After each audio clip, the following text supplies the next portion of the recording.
আল্লাহ রসুল সাহাবীদেরকে বলেন, হে আমার সাহাবীরা, তোমরা কি জানো কোন আমলটা মানুষকে সব থেকে বেশি জান্নাতে নিয়ে যাবে?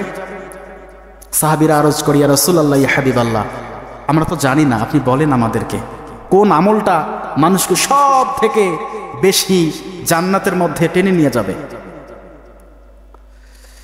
আল্লাহ রসুল বলেন, সাহাবীরা শোনো, দুনিয়ার জমিনে মানুষকে দুইটি কন্ডিশন দেওয়া হয়েছে।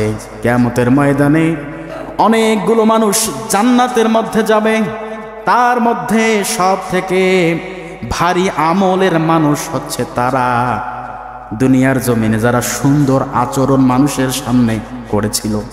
আল্লাহ রসুল বলেছে, নামাজের পক্ষে আয়াত আছে যে কেউ নামাজ না পড়ে জাহান্নামে যাবে, ফাওয়াইলুল লিল মুসাল্লিন, আর ওই সব নামাজীদের জন্য দুর্ভাগা যারা নামাজ সম্পর্কে উদাসীন, নামাজ পড়ে কিন্তু নামাজ সম্পর্কে উদাসীন। আল্লাহ পাক বলছেন ওরা উদাসীন, ফাওয়াইলুল লিল মুসাল্লিন, ওরা দুর্ভাগা, ওদের কপাল দুর্ভাগা, এরা নামাজ পড়েও কোনো জান্নাতে যেতে পারবে না। আর এক জায়গায় বলা আছে যে কেউ নামাজ না পড়ে জাহান্নামে যাবে, এরকম আছে না নাই? নামাজ পড়ে কেউ জান্নাতে যাবে আর কেউ নামাজ না পড়েও জান্নাতে যাবে। আল্লাহ রসুল বলেন যে আমি কি তোমাদেরকে বলবো না কোন আমল সব থেকে দুনিয়ার জমিনে ভারী হবে?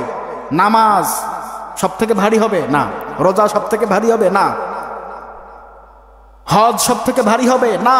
যাকাত, দান, সদকা সব থেকে ভারী হবে না?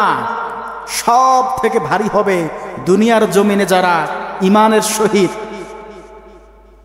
কোরআন সুন্নাহ মোতাবেক সুন্দর আচরণ যারা করেছে। হে আমার সাহাবীরা শোনো, এরাই হবে সব থেকে বেশি জান্নাতি। বলি সুবহানাল্লাহ। উত্তম চরিত্রের দরকার আছে না নাই? আছে।